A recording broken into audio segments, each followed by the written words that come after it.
Asalamualaikum. Kwa jina naitwa Isra Mshenga Juma, natokea Chuo cha Kumbukumbu ya Mwalimu Nyerere. Nina furaha kubwa kuwasilisha ubunifu wangu ambao unaitwa Peak Electric Energy Guard System.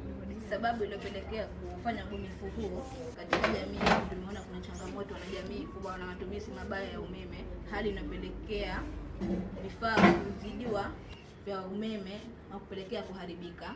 Pia mfano taasisi kama ZECO kuweza kukata umeme mara kwa mara kwa lengo la kuweza kudhibiti kuharibika kwa miundombinu yao ya umeme.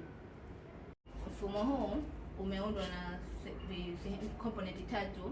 Ya kwanza ni web app, ya pili ni real database ambayo inahifadhi taarifa zote, na ya tatu ni sense edge device ambayo itafungwa kwa mtumiaji.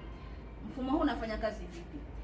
Kwanza, mfumo huu utasajili edge device ya yule mtumiaji. Baada ya kusajili, zitaenda kufungwa katika nyumba ya mtumiaji, ambapo baada ya kufungwa itatuma taarifa za mtumiaji zote zitaenda kwenye web app, ambapo sasa web app na real time database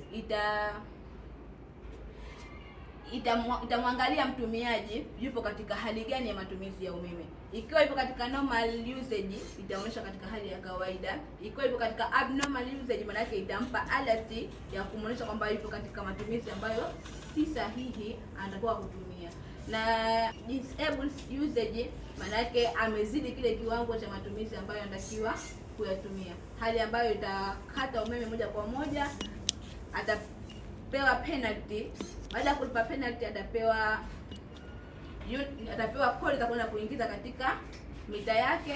Umeme utarudi moja kwa moja katika nyumba yake.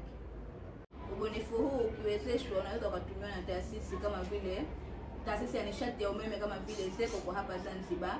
Unaweza ukafungwa sambamba na mita zilizokuwepo katika majumba, hali ambayo itapelekea kudhibiti matumizi makubwa ya umeme, pia kuweza kugundua upotevu usio wa kawaida wa umeme. Pia tunaweza tukatumika katika majengo yenye watu wengi kama vile hostel, apartment na kadhalika, kwa lengo la kuweza kudhibiti matumizi makubwa ya umeme.